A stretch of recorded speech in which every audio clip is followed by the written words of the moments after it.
Honzo, tak to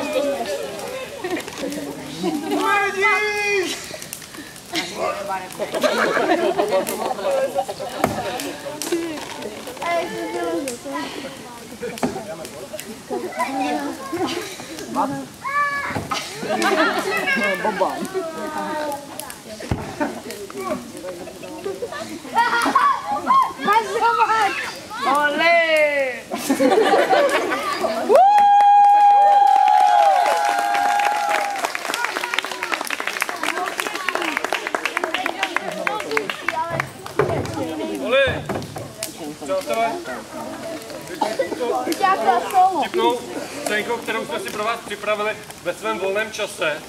Každý.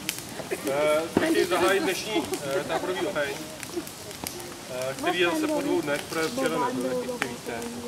A dneska překvapivě pro vás nemá ani žádný jebuň, že bych vás nevrhnul, všechny vás musím pochválit, tak jste šikovní. Pěkně uklidíte a předávám slovo Kalimu a Kalice.